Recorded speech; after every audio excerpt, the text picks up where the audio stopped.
کیا تم نے اس شخص کو دیکھا ہے جس نے اپنی خواہشات کو اپنا خدا بنا لیا ہے؟ تمہارا اس شخص کے بارے میں کیا خیال ہے جس نے اپنی خواہشات کو خدا بنا لیا ہے؟ خدا ہم کس کو کہتے ہیں؟ جس کی عبادت کی جاتی ہے، جس کی عبادت کی جاتی ہے، جس کی بات مانی جاتی ہے، جس کے سامنے سرنڈر کیا جاتا ہے، جس کی بات کو ٹالا نہیں جاتا، اس کو الہ کہتے ہیں، اس کو خدا کہتے ہیں، اس کو معبود کہتے ہیں۔ مختلف نام ہیں، آپ الہ کہیں، معبود کہیں، خدا کہیں، ہر زبان میں الگ الگ نام ہیں۔ انگریزی میں آپ گاڈ کہہ دیں، اردو میں آپ خدا کہہ دیں، عربی میں آپ الہ کہہ دیں، معبود کہہ دیں۔ بنیادی طور پر معبود یا الہ یا خالق یا خدا کا مطلب یہ ہوتا ہے، جس کو ہم کہتے ہیں کہ بھائی اس کا حکم ہمارے لیے حرف آخر ہے، اس کی بات کے سامنے ہم نے کوئی چوں چرا نہیں کرنا۔ تو کہنے کو تو ہم دنیا میں سارے مسلمان ہیں، کلمہ پڑھتے ہیں، اور ہم سب یہ کہتے ہیں کہ لا الہ الا اللہ، یہی کہتے ہیں نا، لا الہ الا اللہ، کہ الہ نہیں ہے مگر اللہ۔ لیکن قرآن میں اللہ تعالیٰ فرماتے ہیں کچھ لوگ ایسے ہیں جن کا الہ ان کی خواہشات ہیں، کچھ لوگ وہ ہیں جن کا الہ ان کی خواہشات ہیں۔ اب ظاہر ہے کہ قرآن میں اللہ تعالیٰ نے یہ جو ذکر کیا ہے، یہ اس لیے کیا ہے تاکہ ہم پتہ لگائیں کہ وہ کون لوگ ہیں، یہی مطلب ہے نا، تاکہ پتہ لگائیں کہ وہ کون لوگ ہیں جن کا الہ خواہشات ہیں، اور ہم ان لوگوں میں سے نہ بنیں۔ اس لیے کہ ہمارا دعویٰ یہ کہ لا الہ الا اللہ، لا الہ الا اللہ۔ تو جن لوگوں نے اپنی خواہشات کو خدا بنایا ہے، کیا ان کے لیے یہ جملہ کہنا ٹھیک ہے؟ جس آدمی کا خدا خواہش ہو، خدا کا مطلب میں نے آپ کو بتایا جس کی آپ بات مانتے ہیں۔ قرآن کریم میں آتا ہے نا کہ لا تعبدوا الشیطان وامتازوا اليوم ایھا المجرمون الم اعہد الیکم یا بنی آدم اللہ تعبدوا الشیطان، کہ اے بنی آدم، قیامت کے دن اللہ تعالیٰ فرمائیں گے نا، سورہ یاسین میں ہے کہ اے مجرموں الگ الگ ہو جاؤ، نیک لوگ ایک طرف ہو جائیں، برے لوگ ایک طرف ہو جائیں، اور پھر آگے اللہ تعالیٰ فرمائیں گے کیا ہم نے تمہیں کہا نہیں تھا کہ شیطان کی عبادت مت کرنا؟ کیا ہم نے تمہیں کہا نہیں تھا کہ شیطان کی عبادت مت کرنا؟ اس کا مطلب وہ جو لوگ آئیں گے ان پر اللہ تعالیٰ کی طرف سے آبجیکشن یہ ہوگا کہ یہ شیطان کے بندے ہیں، یہ شیطان کے بندے ہیں، انہوں نے شیطان کو خدا بنایا تھا، اللہ کو نہیں بنایا تھا۔ سمجھ آ رہی بات؟ تو شیطان کو خدا بنانے کا کیا مطلب؟ شیطان کی عبادت کرنے کا کیا مطلب؟ اس کی بات مانے، یہی بیسک، مطلب بہت سمپل سی بات ہے بالکل۔ تو اب جو جس کی بات مانے گا وہ اس کا خدا ہے۔ قرآن کریم میں آتا ہے یا ایھا الذین آمنوا لا تلہکم اموالکم ولا اولادکم عن ذکر اللہ ومن یفعل ذلک فاولئک هم الخاسرون۔ اے ایمان والو، تمہاری اولاد اور تمہارا مال تمہیں اللہ سے غافل نہ کرے، اور جس کو اس کے مال اور اس کی اولاد نے اللہ سے غافل کر دیا وہ ناکام ہے۔ تو بعض اوقات انسان اپنی بیوی کو اپنا معبود بنا لیتا ہے، اپنا خدا بنا لیتا ہے۔ مثال کے طور پر بیوی آپ سے کوئی ڈیمانڈ کر رہی ہے، مجھے اس طرح کے سوٹ چاہیے، مجھے اس طرح کے اتنے پیسے چاہیے، مجھے یہ خرچہ چاہیے، مجھے یہ گاڑی چاہیے، میرے بچوں کو یہ فیسیلیٹیز چاہیے، ایسا بنگلہ چاہیے، اور آپ کی جو سورس آف انکم ہے اس کے مطابق وہ پاسبل نہیں ہے۔ پھر انسان کیا کرتا ہے؟ بیوی کی خواہشات پوری کرنے کے لیے ناجائز کاموں میں ہاتھ ڈالتا ہے، رشوت لے گا، کرپشن کرے گا، خیانت کرے گا، دو نمبری کرے گا، ملاوٹ کرے گا، ڈکیتی کرے گا، چوری کرے گا، لوگوں کے ساتھ فراڈ کرے گا، دھوکہ دے گا۔ کس لیے؟ بیوی کو خوش کرنے کے لیے۔ کس لیے؟ اپنے بیٹے کو اپنی بیٹی کو خوش کرنے کے لیے. تو اللہ کا حکم ہے کہ یہ کام مت کرو, بیوی کا حکم ہے کہ یہ کام کرو. یہ اللہ کی بات نہیں مان رہا, بیوی کی بات مان رہا ہے, تو اس کا الہ اللہ ہوا یا بیوی ہوئی؟ اس نے اپنا خدا کس کو بنایا؟ سوسائٹی آپ کو کہہ رہی ہے کہ یہ کام کریں, معاشرہ آپ کو کہہ رہا ہے کہ یہ کام کریں. ہمارے ہاں یہ بہت ایک کامن سا مسئلہ ہے. ہمارے ہاں جب شادی ہوتی ہے نا, شادی میں جو خرافات ہمارے ہاں ہوتی ہیں, تو کسی کو اگر منع کرو کہ بھائی شادی میں یہ کام جائز نہیں ہے, ناچ گانا, ڈانس پارٹی, مکس گیدرنگ وغیرہ وغیرہ, یہ چیزیں ٹھیک نہیں ہیں, تو لوگ کہتے ہیں یار اگر نہیں کریں گے رشتہ دار ناراض ہو جائیں گے, پڑوسی ناراض ہو جائیں گے, فیملی والے کہیں گے یار یہ تم مولوی کب سے بن گئے ہو, یہ تم نے کیا شروع کر دیا ہے, تم تو پہلے ایسے نہیں تھے. تو اللہ تعالیٰ کا حکم ہے کہ یہ کام مت کرو. فیملی کا, سوسائٹی کا, خاندان کا, پڑوس کا, رشتہ داروں کا پریشر ہے کہ یہ کام کرو. تو آپ کو کسی ایک کو ترجیح دینی ہوگی, کسی ایک کو اختیار کرنا پڑے گا. یہ دین جو ہے نا, دین اسلام مذاق نہیں ہے, یہ پورا ایک سسٹم ہے. یہ ایک سسٹم ہے, اگر اس کو فالو کرنا ہے تو سسٹم کا فائدہ اس وقت ہوتا ہے جب آپ سسٹم کو پورا فالو کرتے ہیں. کسی بھی سسٹم کو آدھا آدھا فالو کریں گے, اس سسٹم کے فوائد آپ کو نہیں ملیں گے, جیسے ہمیں اسلام کے فوائد دنیا میں نہیں مل رہے. اس لیے قرآن کریم میں آتا ہے, اللہ تعالیٰ ارشاد فرماتے ہیں, قل یا اہل الکتاب لستم علی شیء حتی تقیموا التوراۃ والانجیل وما انزل الیکم من ربکم. آپ کہہ دیجئے اے اہل کتاب, لستم علی شیء, تمہاری کوئی حیثیت نہیں ہے, حتی تقیموا التوراۃ والانجیل وما انزل الیکم من ربکم, یہاں تک کہ تم تورات, انجیل اور انجیل کے بعد نازل ہونے والے قرآن کو اپنی زندگی میں قائم کرو, اس کو اپنے سسٹم کا حصہ بناؤ. جب تک یہ کام نہیں کرو گے, لستم علی شیء, تمہاری کوئی حیثیت نہیں ہے. یہ قرآن کی آیت ہے. تو اگر یہود و نصارہ کے لیے اللہ تعالیٰ نے یہ جملہ استعمال کیا, تو قرآن میں اللہ تعالیٰ نے یہ آیت نازل کیوں کی ہے؟ ہمارے لیے نازل کی ہے نا. قرآن تو ہماری کتاب ہے نا, مسلمان کہتے ہیں ہمارا ایمان ہے قرآن پر, تو یہ آیت تو قرآن کی ہے. اللہ تعالیٰ فرما رہے ہیں کہ تمہاری کوئی حیثیت نہیں ہے جب تک تم اس وحی کو قائم نہ کرو, اس کو اپنے سسٹم کا حصہ نہ بناؤ جو وحی تمہارے رب کی طرف سے نازل ہوئی ہے. تو اگر یہود کو اللہ نے یہ کہا کہ جب تک تم تورات کو نہیں پکڑو گے صحیح معنی میں تو کامیاب نہیں ہو سکتے, انجیل کو عیسائی اگر صحیح طریقے سے نہ پکڑیں کامیاب نہیں ہو سکتے, تو اگر مسلمان قرآن کو صحیح طریقے سے نہ پکڑیں تو وہ کیسے کامیاب ہوں گے؟ نہ یہودیوں کی اللہ کے ساتھ کوئی رشتہ داری ہے, نہ عیسائیوں کی اللہ کے ساتھ کوئی رشتہ داری ہے, نہ مسلمانوں کی کوئی رشتہ داری ہے. ہماری اللہ کے ساتھ کوئی رشتہ داری, قل هو اللہ احد اللہ الصمد لم یلد ولم یولد, نہ اللہ کی کوئی اولاد ہے, نہ اللہ کسی کی اولاد ہے. اللہ کو کسی کی ضرورت نہیں ہے. اللہ کا فارمولہ قرآن میں ایک ہی ہے, ان اکرمکم عند اللہ اتقاکم, تم میں اللہ کی نظر میں سب سے زیادہ عزت والا وہ ہے جو اللہ سے زیادہ ڈرنے والا, جو جتنا اللہ کا تقوی دل میں رکھتا ہے.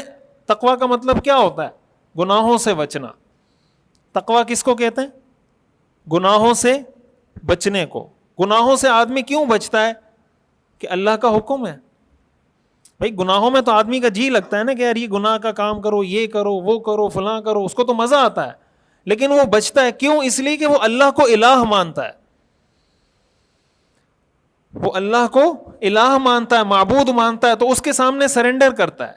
اسلام کا جو مطلب ہے نا, اسلام جو ورڈ استعمال ہوتا ہے کہ ہم مسلمان ہیں, ہمارا مذہب اسلام ہے, اسلام کی جو میننگ ہے, اسلام کا جو لفظی ترجمہ ہے, اس کا مطلب ہوتا ہے سر جھکانا. قرآن میں آتا ہے نا حضرت ابراہیم علیہ السلام اور حضرت اسماعیل علیہ السلام کا جو واقعہ ہے کہ حضرت ابراہیم نے خواب دیکھا, حضرت اسماعیل کو بتایا, پورا واقعہ ہے. تو قرآن میں اس کی تعبیر ہے فلما اسلما, جب حضرت ابراہیم اور حضرت اسماعیل علیہ السلام اسلما, جب ان دونوں نے سر جھکا دیا, جب انہوں نے اللہ کے حکم کے سامنے سرنڈر کر دیا تو اللہ تعالیٰ نے ان کے بدلے میں مینڈا عطا کر دیا. تو وہاں پہ لفظ کیا استعمال ہوا؟ اسلام. اسلام کا مطلب ہی سرنڈر کرنا ہے. تو جو آدمی اللہ کے حکم کے سامنے سرنڈر نہ کرے, سر نہ جھکائے, سبمیشن نہ ہو اس میں, وہ کیسا مسلمان ہے بھائی؟ اس پہ یہ لفظ صادق ہی نہیں آتا نا. مسلم کہتے ہیں سر جھکانے والے کو, مسلم کا مطلب ہوتا ہے اللہ کے سامنے سرنڈر کرنے والے کو. تو جو آدمی اللہ کے سامنے سر نہ جھکائے, سرنڈر نہ کرے, وہ مسلم ہوگا بھائی؟ اس کی مثال آپ یوں سمجھے نا کہ ہم کہتے ہیں مثال کے طور پر ساقی, ساقی اردو میں استعمال ہوتا ہے نا, پلانے والے کو کہتے ہیں ساقی. تو ساقی کو ساقی کب کہیں گے؟ جب وہ کسی کو کچھ پلائے گا, پانی پلائے گا, کچھ شربت پلائے گا, کچھ پلائے گا, تو ہم کیا کہیں گے؟ ساقی. یہ ساقی ہے بھائی. ساقی مشکل ہو رہا ہے, آپ ساقی کو چھوڑیں. کھانا کھانے والا مثال کے طور پر, کھانا کھانے والا ہم کس کو کہتے ہیں؟ جو کھانا کھانے والا ہو نا. یہ جو ہے اس کو آپ کہیں گے کھانا کھانے والا؟ اس لکڑی کو کہیں گے کہ یہ کھانا کھانے والا ہے؟ کہیں گے. کیوں؟ اس لیے کہ یہ کھانا نہیں کھاتا, یہ کھانا نہیں کھاتا. تو مسلم اس کو کہتے ہیں جو اللہ کے سامنے سرنڈر کرتا ہو. تو جو اللہ کے سامنے سر نہ جھکائے, اللہ کے حکم کے سامنے اپنی خواہشات کو قربان نہ کرے, اس کو مسلم کہیں گے؟ اس میں اس کی میننگ ہی نہیں پائی جا رہی. حدیث شریف میں آتا ہے رسول اللہ صلی اللہ علیہ وسلم نے ارشاد فرمایا, لا یؤمن احدکم حتی یکون ہواہ تبعا لما جئت بہ. تم میں سے کوئی شخص اس وقت تک مومن نہیں ہو سکتا جب تک وہ اپنی خواہشات کو دین کے مطابق نہ کر دے. دو چیزیں ہیں, ایک ہے دین, ایک ہے خواہشات. اور دو صورتیں ہو سکتی ہیں. ایک صورت یہ ہے کہ آپ دین کو خواہشات کے مطابق ڈھالیں, ایک صورت یہ کہ خواہشات کو دین کے تابع کریں. دو ہی صورتیں پاسبل ہیں. ہمارا جو طرز عمل ہے, ہم نے دین کو موم کی ناک بنایا ہوا ہے. ہمارا جو دین ہے وہ کیا ہے؟ موم کی ناک ہے. جب جی چاہا ادھر موڑ دیا, جب جی چاہا ادھر موڑ دیا, جب جی چاہا ادھر موڑ دیا, جہاں اس کو موڑنا چاہتے موڑ دیتے اپنی خواہشات کے مطابق. جیسے جیسے ہماری خواہش بدلتی رہتی ہے ویسے ویسے ہم دین کے اندر ماڈیفیکیشن اور کسٹمائزیشن کرنا شروع کر دیتے ہیں. ایک ہوتی جسمانی آزادی اور ایک ہوتی ذہنی آزادی. ہم نے ابھی 14 اگست گزرا ہے نا, 14 اگست منایا ہم نے کہ ہم آزاد ہو گئے ہیں. تو ایک یہ ہماری آزادی, جسمانی آزادی, کہ ہمیں ایک ملک مل گیا. اللہ تعالیٰ کا شکر ہے, اللہ تعالیٰ نے ایک ملک عطا کیا, اسلام کے نام پہ عطا کیا. یہاں پہ اللہ تعالیٰ نے ہمیں آزادی عطا کی. ہماری بہت ساری کوتاہیوں اور غلطیوں کی وجہ سے اس ملک کی اس وقت یہ حالت ہے جس حالت پہ یہ ملک پہنچا ہے. لیکن کیا ہمیں ذہنی آزادی بھی حاصل ہوئی ہے؟ ذہنی آزادی کا مطلب کیا ہوتا ہے؟ ذہنی آزادی کا مطلب یہ ہوتا ہے کہ آپ کسی بھی چیز کے بارے میں اگر سوچتے ہیں, اس کے بارے میں آپ کوئی نظریہ بناتے ہیں, تو اپنے آزاد ذہن سے بناتے ہیں. یا ہم مسلمان ہیں تو ہم اسلام کے پرسپیکٹو سے اس چیز کو دیکھیں گے. مثال کے طور پر عورت کی آزادی ایک موضوع ہے ویسٹ کا کہ بھائی عورت کو آزاد ہونا چاہیے, یہ بیسک ہیومن رائٹ ہے. مرد کما سکتا ہے, مرد جاب کر سکتا ہے, تو عورت جاب کیوں نہیں کر سکتی؟ مرد پیسے کما سکتا ہے تو عورت پیسے کیوں نہیں کما سکتی؟ مرد گھر سے باہر نکل سکتا ہے تو عورت گھر سے باہر کیوں نہیں نکل سکتی؟ مرد بیوی کو طلاق دے سکتا ہے تو بیوی شوہر کو طلاق کیوں نہیں دے سکتی؟ دونوں کیا ہیں؟ برابر ہیں. مرد اور عورت میں کوئی فرق نہیں ہے, دونوں برابر ہیں. ایکویلٹی, برابری, مساوات, یہ پیراڈائم ہے ویسٹ کا. یہ کس کا زاویہ نظر ہے؟ مغرب کا. اب سوال یہ پیدا ہوتا ہے, کیا ہم عورت کے حقوق کے معاملے کو اس زاویہ نظر سے دیکھتے ہیں یا اس زاویہ نظر سے دیکھتے ہیں جو اسلام نے ہمیں دیا ہے؟ اسلام تو ہمیں یہ کہتا ہے لا تبرجن تبرج الجاہلیت الاولی وقرن فی بیوتکن، یہ کن کو کہا جا رہا ہے؟ ازواج مطہرات کو. ازواج مطہرات سے پاکیزہ عورتیں دنیا میں کوئی نہیں ہے، اور صحابہ سے زیادہ پاکیزہ شخصیات دنیا میں کوئی نہیں ہے. ان کو کہا جا رہا ہے وقرن فی بیوتکن، اے نبی کی بیویوں تم اپنے گھروں میں قرار پکڑو. ولا تبرجن تبرج الجاہلیت الاولی، اور جاہلیت کی عورتوں کی طرح بن سور کر گھر سے باہر مت نکلا کرو. وَأَقِمْنَ الصَّلَاةَ، نماز قائم کرو. وَآتِينَ الزَّكَاةَ، زکوٰۃ ادا کرو. یہ سارے احکام دیے جا رہے ہیں ازواج مطہرات کو. قرآن کریم میں اللہ تعالیٰ نے فرمایا صحابہ کو اِذَا سَأَلْتُمُوهُنَّ مَتَاعًا فَاسْأَلُوهُنَّ مِنْ وَرَاءِ حِجَابٍ، کہ اگر ازواج مطہرات سے کوئی بات کرنی ہے، کوئی سوال کرنا ہے، کوئی دینی مسئلہ پوچھنا ہے، تو حجاب کی آڑ لے کر ان سے سوال کرو. یہ کن کو کہا جا رہا ہے؟ صحابہ کرام کو. کن کے بارے میں کہا جا رہا ہے؟ ازواج مطہرات، جن کے بارے میں قرآن میں اللہ نے فرمایا کہ یہ امت کی مائیں ہیں.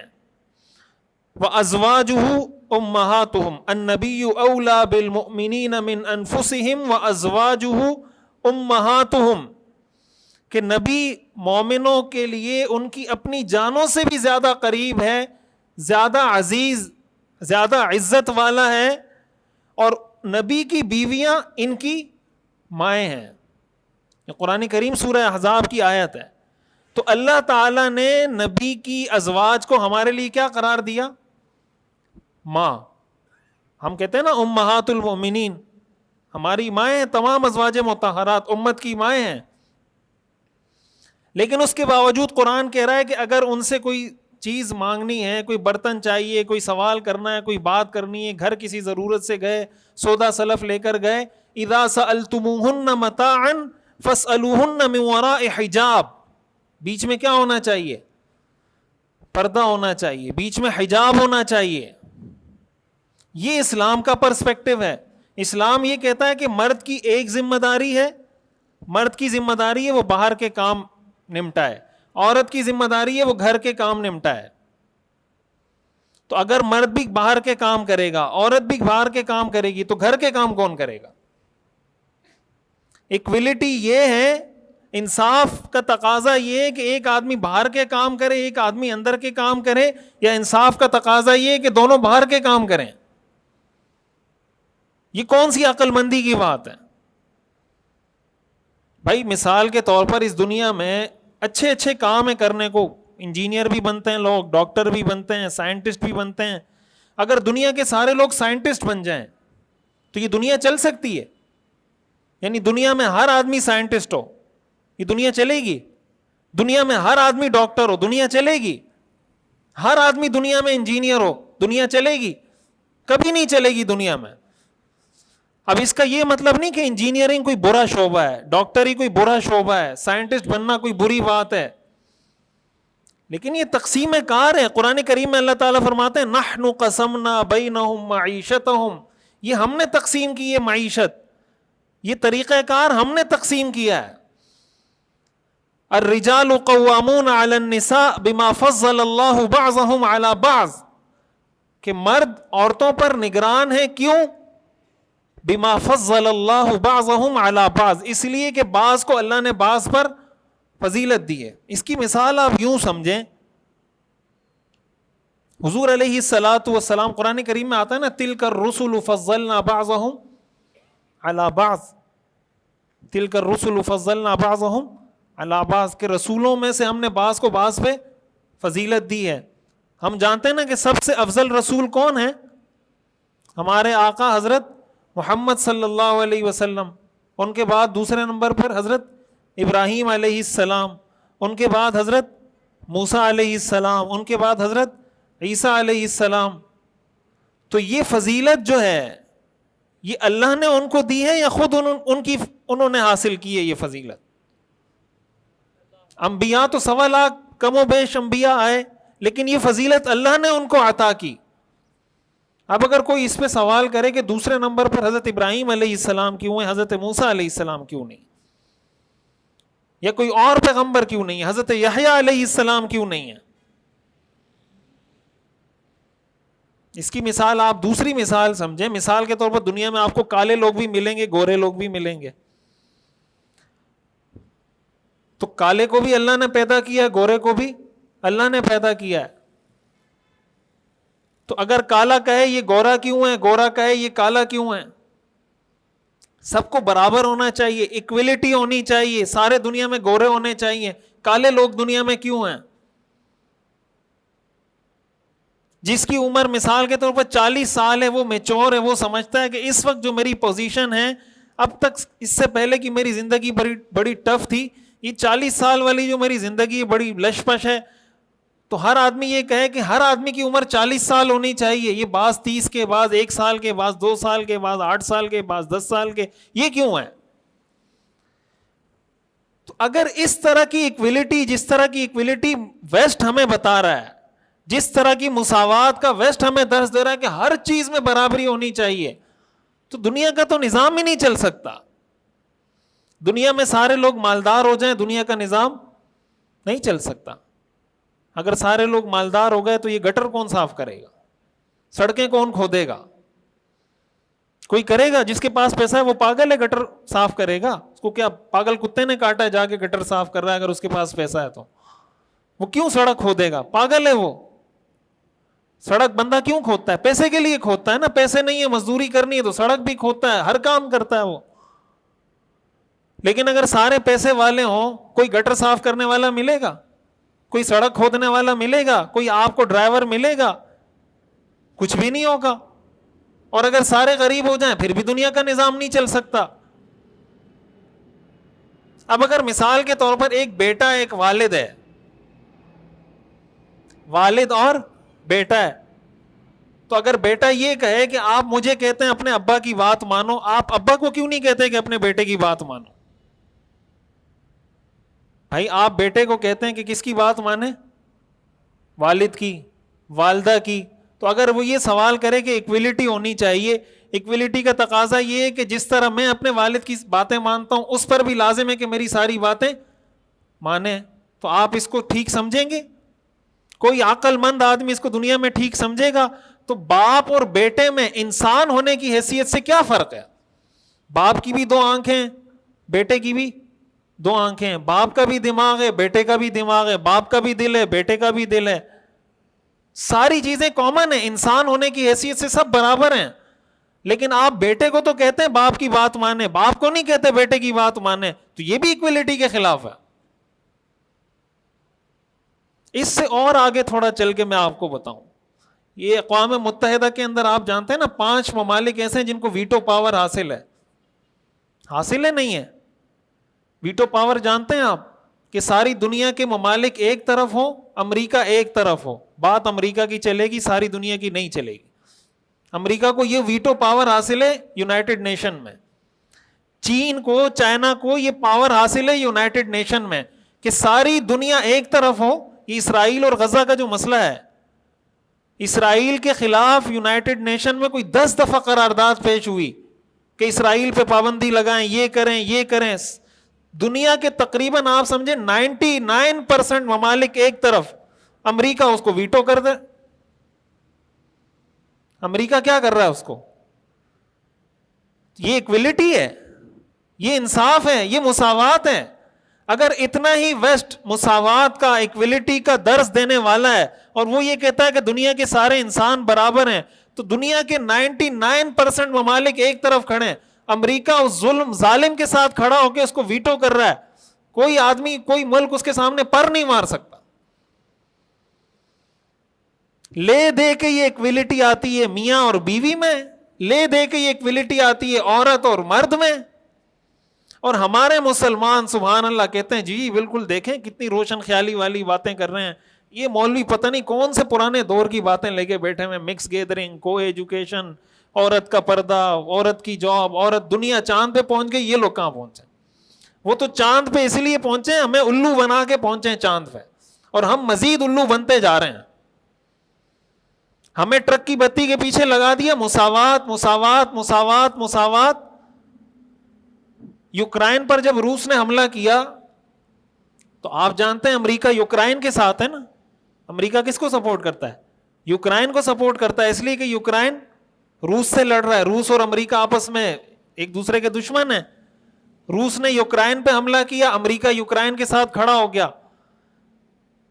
تو اس سے کسی نے یہ سوال کیا کسی امریکن منسٹر سے کہ اس طرح کا مسئلہ تو افغانستان میں بھی ہوا تھا, افغانستان میں تو آپ لوگ خود یہ کر رہے تھے, اب جب روس یوکرائن کے ساتھ کر رہا ہے آپ اس کے ساتھ کھڑے ہو رہے ہیں. تو اس نے کہا کہ یوکرائن کے انسان افغانستان کے انسانوں سے اعلیٰ درجے کے انسان ہیں. یوکرائن کے انسان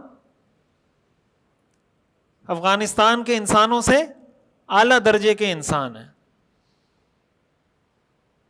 تو افسوس نہیں ہوتا ہمارے مسلمانوں پہ کہ وہ ہمیں انسان بھی تھرڈ کیٹیگری کا سمجھتے ہیں, اور ہمیں کہ انگریز بننے میں کوئی کسر نہیں چھوڑ رہے کہ کسی طرح میں شکل سے انگریز نظر آؤں, کسی طرح اپنی حرکتوں سے انگریز نظر آؤں. یہ خواہش کیوں نہیں ہے کہ میں شکل سے ابو بکر صدیق نظر آؤں؟ یہ خواہش کیوں نہیں ہے کہ مجھے کوئی دیکھے تو اس کو حضرت عمر یاد آ جائیں؟ یہ خواہش کیوں نہیں ہے کہ اس کو حضرت علی حضرت عثمان دیکھ کے یاد آ جائیں؟ میری یہ خواہش ہے کہ مجھے کوئی دیکھے تو میں فلاں ایکٹر کی طرح لگوں, فلاں اداکار کی طرح لگوں. عورتوں کو یہ خواہش ہے کہ کسی فلاں اداکارہ کی طرح اس کی طرح لگوں. یہ میں کہہ رہا ہوں یہ ہماری ذہنی غلامی ہے. ہم ذہنی طور پر آزاد کہاں ہیں؟ ذہنی طور پر آزاد ہم اس وقت ہوں گے جب ہم چیزوں کو اسلام کے پیراڈائم سے جج کرنا شروع کریں. صحیح غلط کو ہم جج کریں اسلام کی تعلیم کے مطابق, مغرب کی تعلیم کے مطابق نہیں. مغرب کا دوہرا معیار, اس کا ڈبل سٹینڈرڈ تو پوری دنیا میں اتنا آشکارا ہو چکا ہے, اتنا بے نقاب ہو چکا ہے کہ آج بھی اگر کسی انسان کو مغرب کا ڈبل سٹینڈرڈ سمجھ میں نہیں آتا. میں کل پرسوں ایک انٹرویو سن رہا تھا, الجزیرہ کے صحافی ہیں مہدی حسن, انگلش میں ان کے وہ انٹرویو لیتے ہیں مختلف لوگوں سے.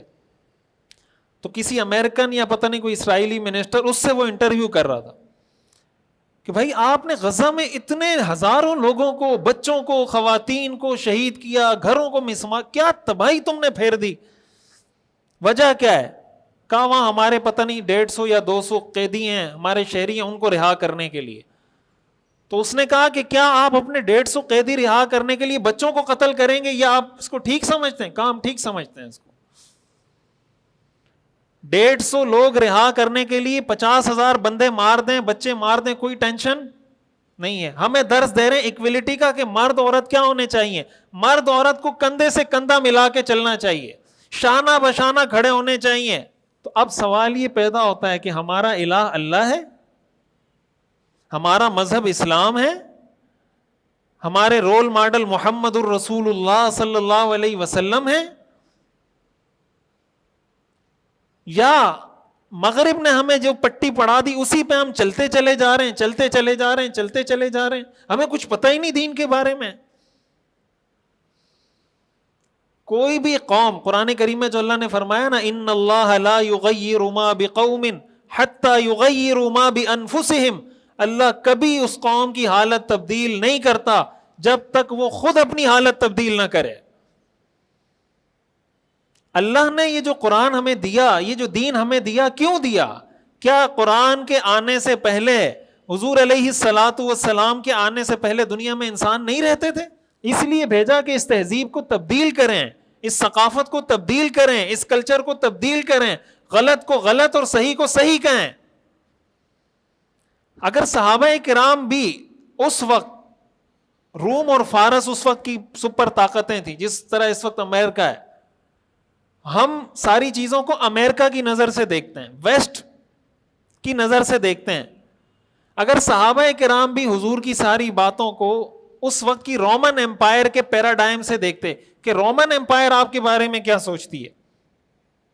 حضرت ابوبکر صدیق رضی اللہ تعالیٰ عنہ کے بارے میں آتا ہے, جب حضور معراج پہ تشریف لے گئے نا, تو اب ظاہر ہے معراج کا جو واقعہ ہے بالکل ایکسٹرا آرڈینری, عقل میں آنے والا نہیں ہے نا, کہ ایک شخص رات کے ایک حصے میں مکہ سے بیت المقدس فلسطین جائے, یعنی سعودی عرب سے مکہ سے فلسطین بیت المقدس, بیت المقدس سے آسمان, 7 آسمانوں کا سفر کرے, پھر واپس آئے اور رات کا کچھ حصہ گزرا ہے. یہ سارا سفر رات کے کچھ حصے میں ہوا ہے.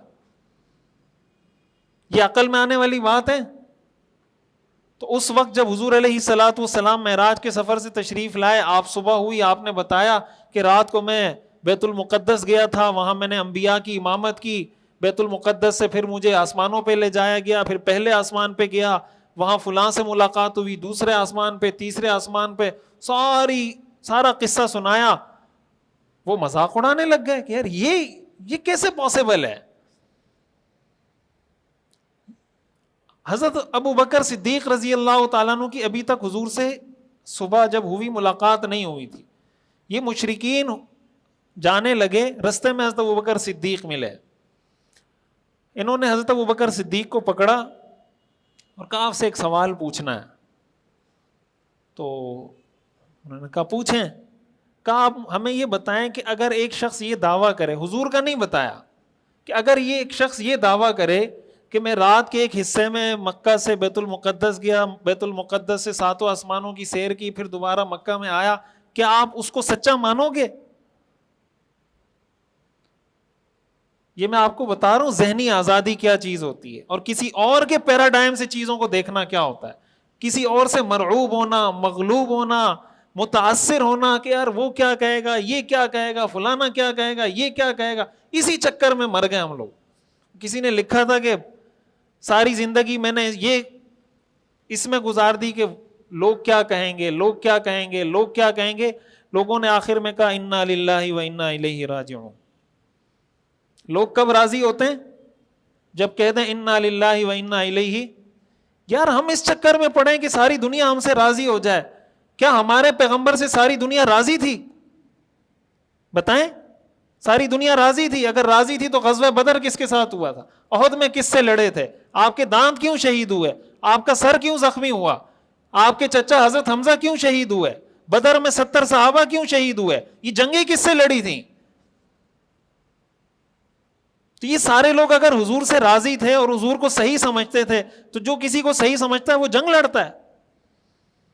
صحابہ نے جو روم فتح کیا، فارس فتح کیا، یہ کوئی سونے کی پلیٹ میں کسی نے رکھ کے دیا کہ یہ روم لے لیں، یہ فارس لے لیں؟ جنگیں لڑی ہیں انہوں نے. تو جن سے آپ جنگ لڑیں گے وہ آپ کو اچھا سمجھیں گے یا برا سمجھیں گے؟ ہم اسی چکر میں مر گئے کہ یار وہ ناراض ہو جائے گا، وہ برا بھلا کہے گا، وہ برا بھلا کہے گا، یہ کیا کہے گا، وہ کیا کہے گا. بھائی چھوڑ دیں اس چیز کو. وہ کہتے ہیں نا کہ ایک عورت کی شادی ہوئی، وہ گھر پہ آئی تو لوگ تعریفیں کر رہے ہیں کہ آپ کا میک اپ ایسا ہے، تو بالیاں ایسی ہیں، تو جوڑا ایسا ہے، تو لہنگا ایسا ہے، تو فلانا تو فلانا. اس نے کہا بھائی اصل کامیابی تو یہ ہے کہ جب جس سے میری شادی ہوئی ہے وہ آ کے کہہ دے کہ یار پاس ہے. اصل کامیابی کیا ہے؟ جس سے میرا نکاح ہوا ہے وہ آ کے کہہ دے کہ میں نے پاس کر دیا، میک اپ ساری چیزیں اوکے، میری طرف سے اوکے، پھر میں کامیاب ہوں. نہیں تو ساری دنیا بولتی رہے کہ بہت اچھا میک اپ، بہت اچھا لہنگا، بہت اچھے جوڑے کپڑے، لیکن اگر شوہر آ کے کہہ دے مجھے پسند نہیں ہے، تو وہ کامیاب ہوگی عورت؟ تو اگر ساری دنیا ہمیں کہہ دے کہ بالکل پرفیکٹ، ایک نمبر. میں اکثر یہ بات کہتا ہوں کہ ہم اگر ایڑی چوٹی کا زور لگا لیں تو تب جا کے ہم بنیں گے 2 نمبر انگریز. کیا بنیں گے؟ اگر انگریزوں کی پیروی میں ساری دنیا کو ناراض کر کے انگریز بننے کی فل کوشش کر لیں، جو پاسبل ہماری، جس کو کہتے ہیں نا کہ یو آر بیسٹ، جو ہم کر سکتے ہیں وہ کر لیں، پھر ہمارا سٹیٹس دنیا میں کیا ہوگا؟ دوسرے درجے کا انگریز، کالا انگریز. گورے تو ہم نہیں ہو سکتے نا، اس طرح کے گورے ہو سکتے ہیں ہم جس طرح کے وہ ہیں؟ نہیں ہو سکتے. ہم سب کچھ کر لیں گے، گورے کیسے ہوں گے؟ کریم لگانے سے بھی نہیں ہوں گے اس طرح گورے. تو ہمارا سٹیٹس ایڑی چوٹی کا زور لگا کے بنے گا 2 نمبر انگریز، کالا انگریز. تو اس سے بہتر نہیں ہے کہ 1 نمبر مسلمان بن جائیں؟ کالا انگریز، 2 نمبر انگریز بننا بہتر ہے یا 1 نمبر مسلمان بننا بہتر ہے؟ تو ایڑی چوٹی کا زور لگانے کے بعد ہماری حیثیت ہوگی کالے انگریز کی، 2 نمبر انگریز کی، 2nd درجے کے سٹیزن کی.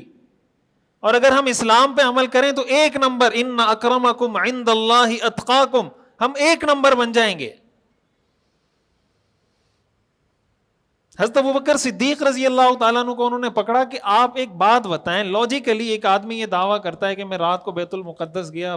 اب بیت المقدس وہاں سے کوئی آپ سمجھیں کوئی 1500 یا 2000 کلومیٹر کا فاصلہ ہوگا. تو 2000 کلومیٹر کا فاصلہ آپ رات کے ایک حصے میں کیسے طے کر سکتے ہیں, اس زمانے میں گھوڑے اور اونٹوں پر؟ تو کیا آپ اس کو سچا کہیں گے؟ حضرت ابوبکر صدیق نے جو جواب دیا, میں آپ کو یہ مائنڈ سیٹ بتانا چاہتا ہوں کہ ایک مسلمان کا مائنڈ سیٹ کیا ہونا چاہیے. حضرت ابوبکر صدیق نے فرمایا ان کان قد قالہ فقد صدق. مجھے یہ نہیں پتا کہ اگر کوئی یہ کہے وہ سچا ہوگا جھوٹا ہوگا, اگر میرے پیغمبر نے یہ بات کی ہے تو سچ کی ہے. ان کان قد قالہ, یہ مائنڈ سیٹ ہے, آزادی, دماغ کی ذہنی آزادی اس کو کہتے ہیں. اگر حضرت ابوبکر صدیق ذہنی طور پر غلام ہوتے تو وہ یہی سوچتے ہیں نا کہ یار اگر میں کہوں گا کہ سچ کا ہے تو یہ مذاق اڑائیں گے کہ یار اتنے عقل مند آدمی ہو یار, یہ کیسی باتیں کر رہے ہو. حضرت ابوبکر نے کیا فرمایا, اگر میرے پیغمبر نے یہ بات کی ہے تو سچ کی, بات ختم. پھر انہوں نے کہا کہ میں تو اس سے اوپر کی چیزوں میں ان کی تصدیق کرتا ہوں. وہ کہتے ہیں کہ تھوڑی دیر میں میرے پاس آسمان سے فرشتہ آتا ہے, پھر چلا جاتا ہے, وہی لے کے آتا ہے, میں اس میں ان کو سچا مانتا ہوں, تو اس میں بھی سچا مانتا ہوں. کیا مسئلہ ہے اس میں؟ اس واقعے سے حضرت ابوبکر کا لقب پڑا صدیق. اس سے ان کا لقب پڑا کیا؟ صدیق. صدیق نبی کے بعد جو دوسرا درجہ ہے نا وہ صدیق کا ہے. قرآن کریم میں آتا ہے نا اولئک الذین انعم اللہ علیہم من النبیین والصدیقین. انبیاء کے بعد دوسرا مقام صدیقین کا ہے. حضرت ابوبکر رضی اللہ تعالیٰ عنہ اس امت کے صدیق ہیں. وجہ کیا ہے کہ انہوں نے بن دیکھے بنا سوچے سمجھے جب ایمان لائیں تو آنکھیں بند کر کے ایکسپٹ کیا ہے. پھر ہمارا مسئلہ کیا ہے, ہم مغرب کی باتوں کو بن دیکھے ایکسپٹ کرتے ہیں, اسلام کے حکام میں کیڑے نکالتے ہیں. یعنی یہ کتنی افسوس کی بات ہے. پھر ہم کلیم کرتے ہیں کہ ہم مسلمان ہیں.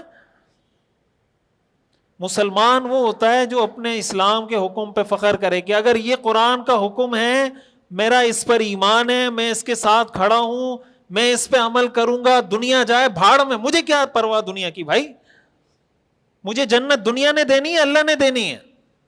امریکہ نے جنت دینی ہے یا اللہ نے دینی ہے؟ تو اگر اللہ نے دینی ہے تو امریکہ ناراض ہوتا ہے تو ہوتا رہے بھائی, ویسٹ ناراض ہوتا ہے تو ہوتا رہے, سوسائٹی ناراض ہوتی ہے ہوتی رہے. سوسائٹی تو حضور سے بھی ناراض تھی, صحابہ سے بھی ناراض تھی. سارے لوگ دنیا میں کبھی کسی سے خوش نہیں ہو سکتے. لوگ اللہ سے ناراض ہیں. دنیا میں ایسے لوگ ہیں نا جو اللہ سے ناراض ہیں, دنیا میں ایسے لوگ ہیں جو انبیاء سے ناراض ہیں, دنیا میں ایسے لوگ ہیں جو صحابہ سے ناراض ہیں. تو جب لوگ اللہ سے راضی نہیں ہیں, نبی سے راضی نہیں ہیں, صحابہ سے راضی نہیں ہیں, تو آپ سے کیسے راضی ہوں گے؟ اور یہ ایک ایسا پیرامیٹر ہے, اگر آپ چاہتے ہیں نا آپ کی زندگی میں سکون آ جائے, یہ باؤنڈری آپ کھینچ دیں کہ میں لوگوں کی ان خواہشات کے مطابق تو چلوں گا جو اللہ کے حکم کے دائرے کے اندر اندر آتی ہوگی, اور جو حکم کسی کی مجھ سے ایسی خواہش, کسی کی مجھ سے ایسی ڈیمانڈ جس میں اللہ کا کوئی حکم وائلیٹ ہو رہا ہو, اللہ کے کسی حکم کی وائلیشن ہو رہی ہو, میں صاف انکار کر دوں گا. تو آپ نے ایک باؤنڈری بنا دی نا, سکون میں آ جائیں گے. نہ بیوی ناراض ہوگی, نہ بچے ناراض ہوں گے, نہ سوسائٹی ناراض ہوگی, کوئی ناراض نہیں ہوگا. حدیث شریف میں آتا ہے رسول اللہ صلی اللہ علیہ وسلم نے ارشاد فرمایا کہ جو آدمی من التمس رضا الناس بسخط اللہ, جو لوگوں کی رضامندی اللہ کو ناراض کرنے کی قیمت پہ تلاش کرتا ہے, یعنی وہ لوگوں کو راضی کرتا ہے لیکن قیمت کیا چکاتا ہے کہ اللہ کو, بیوی کو راضی کرتا ہے لیکن اللہ کو ناراض کرنے کی قیمت پر, بیٹے کو راضی کرتا ہے لیکن اللہ کو ناراض کرنے کی, بیٹے نے کہا آپ مجھے یہ گاڑی خرید کر دیں, آپ کے پاس نہیں ہے, اس کی وجہ سے آپ کرپشن کر رہے ہیں, بیٹے کو راضی کر رہے ہیں, اللہ کو ناراض کر رہے ہیں. جو آدمی لوگوں کی, مخلوق کی رضامندی تلاش کرتا ہے اللہ کو ناراض کر کے, وکلہ الی الناس, اللہ اس کو لوگوں کے سپرد کر دیتا کہ ٹھیک ہے راضی کرتے رہو. پھر آپ ایڑی چوٹی کا, آپ دیکھیں نا ہمارے ہاں جو شادیاں ہوتی ہیں, شادیاں جو ہوتی ہیں ہمارے ہاں, اب لوگ کہتے ہیں یار یہ ڈش بھی رکھو, یہ بھی رکھو, یہ بھی رکھو, یہ بھی رکھو, لوگوں کو خوش کرنے کے لیے کوئی 10 ڈشیں ہم رکھتے ہیں. اس نے 5 رکھی تھی, میں 10 رکھوں گا, اس نے 10 رکھی تھی, میں 20 رکھوں گا. جب لوگ جا رہے ہوتے ہیں خوش ہوتے ہیں سارے لوگ, کوئی کہتا ہے یار چاول کچے تھے، کوئی کہتا ہے یار میٹھا مزے کا نہیں تھا، کوئی کہتا ہے یار کولڈ ڈرنک نہیں تھی وہ بھی ہوتی، کوئی کہتا ہے یار پان نہیں تھا، کوئی کہتا ہے چائے نہیں تھی. تو آپ نے تو جان مار دی، آپ نے حرام بھی کما لیا، قرضہ بھی لے لیا، گاڑی بھی بیچ دی، سب کچھ کر لیا، بھیک بھی مانگ لی، لوگ جاتے ہوئے پھر بھی کہتے ہیں چاول کچے تھے. تو کیوں کھلائے بھائی ان کو چاول؟ کیوں آپ نے 10 ڈشیں رکھی؟ آپ 1 ڈش رکھتے، 2 رکھتے، جو آپ کی بساط ہے. آپ کی بساط 40 ڈشوں کی، 40 ڈشیں رکھیں، اللہ نے اگر دیا ہے حلال. لیکن لوگوں کو راضی کرنے کے لیے کیوں کرتے ہیں؟ اور حدیث میں حضور نے فرمایا کہ جو اللہ کی رضامندی تلاش کرتا ہے لوگوں کو ناراض کر کے، یعنی اگر اللہ کا کوئی حکم پورا کرنے کے لیے اس سے بیوی ناراض ہو رہی ہے کہ مجھے یہ جوڑا نہیں دلوائیں گے تو میں ناراض ہو جاؤں گی، وہ کہتا ہے تم ناراض ہو جاؤ بھائی، میں کرپشن نہیں کر سکتا، میں حرام خوری نہیں کر سکتا، تم ناراض ہوتی ہو جاؤ. آپ نے فرمایا کفاہ مؤونۃ الناس، اللہ اس کو کافی ہو جائے گا، اللہ اس کو کافی ہو جائے گا. اور جس کو اللہ کافی ہو جائے اس کو دنیا کی کوئی طاقت گرا سکتی ہے؟ تو 2 میں سے ایک ہم نے انتخاب کرنا ہے. حدیث میں آتا ہے نا لا یؤمن احدکم حتی اکون احب الیہ من والدہ وولدہ والناس اجمعین. تم میں سے کوئی شخص اس وقت تک مومن نہیں ہو سکتا جب تک اس کی نظر میں میری محبت اس کے والدین، اس کی اولاد، دنیا کے سارے لوگوں سے زیادہ نہ ہو جائے، وہ مومن نہیں ہو سکتا. تو مومن پتہ کب چلے گا کہ مجھے اللہ کے رسول سے زیادہ محبت ہے یا اپنے بیٹے سے زیادہ محبت ہے؟ مجھے اللہ کے رسول سے زیادہ محبت ہے یا اپنے منگیتر سے زیادہ محبت ہے؟ پتہ کب چلے گا؟ کہ جب اللہ کے حکم کا بیٹے کے حکم کے ساتھ ٹکراؤ آئے گا. بیٹا کہہ رہا ہے یہ کام کرو، اللہ کہہ رہا ہے نہیں کرو. حضور علیہ الصلوۃ والسلام کہہ رہے ہیں یہ کام ناجائز ہے، بیٹا آپ کو کہہ رہا ہے کریں، دوست آپ کو کہہ رہا ہے کریں، منگیتر آپ کو کہہ رہی ہے کریں، اللہ کہتا ہے، اللہ کا رسول کہتا ہے مت کریں. اب پتہ چلے گا آپ کی نظر میں زیادہ محبوب کون ہے. اگر اللہ کے رسول زیادہ محبوب ہوں گے آپ ان کی بات پہ عمل کریں گے، اس کو چھوڑ دیں گے. اور اگر یہ زیادہ محبوب ہوگا اس کی بات پہ عمل کریں گے، حضور کی بات کو چھوڑ دیں گے. تو خلاصہ کلام یہ ہے کہ ہم اس بات کو تھوڑا دماغ میں تازہ کریں کہ ہم نے خدا کس کو بنایا، ہم نے الہ کس کو بنایا، ہم مسلمان ہیں بھی یا نہیں. مسلمان ہم اس وقت ہوں گے، خلاصہ کلام یہ ہے کہ جب ہم اللہ کے حکم کو دل سے تسلیم کریں، فخر سے تسلیم کریں، اپنے مسلمان ہونے پہ فخر کریں، شریعت کے احکام پہ فخر کریں. اگر کوئی شریعت کے حکم پہ اعتراض کرتا ہے اس کو ہم جواب دیں، اس سے متاثر ہونے کی کوشش نہ کریں. ہم جو متاثر ہوتے ہیں اس کی بنیادی وجہ یہ کہ ہمارے پاس دین کی نالج نہیں ہے، دین کا علم نہیں ہے، ہمیں کچھ پتہ ہی نہیں. تو ظاہر ہے ہم ان سے متاثر ہوں گے. میڈیا ان کو پروموٹ کر رہا ہے، ساری چیزیں ان کے ہاتھ میں، دین ہم سننے کے لیے تیار نہیں ہے. جب آپ دین کے قریب آئیں گے آپ کو پتہ چلے گا کہ ہمارا جو دین ہے اس وقت ساری دنیا سارے نظاموں سے تنگ ہو کر اسلام کی طرف آ رہی ہے. آپ جانتے ہیں ساری دنیا میں سب سے تیزی سے جو مذہب پھیل رہا ہے وہ کون سا ہے؟ اسلام ہے. آپ گوگل پہ جا کے دیکھ لیں، چیٹ جی پی ٹی سے پوچھ لیں، کسی سے بھی پوچھ لیں کہ سب سے زیادہ تیزی سے لوگ اسلام کی طرف آ رہے ہیں. وہ جن کو ہم ترقی یافتہ کہتے ہیں، جن کو ہم کہتے ہیں چاند پہ پہنچ گئے، یہ ہو گیا وہ ہو گیا، وہ سارے آ رہے ہیں کس کی طرف؟ اسلام کی طرف. اور ہم جا رہے ہیں کہاں؟ مغرب کی طرف. ہم انگریز بننے کی کوشش کر رہے ہیں، وہ مسلمان بننے کی کوشش کر رہے ہیں. وہ ساری دنیا دیکھ کر اسلام کی طرف آ رہے ہیں اور ہم ان کی ناکامی کی طرف جا رہے ہیں.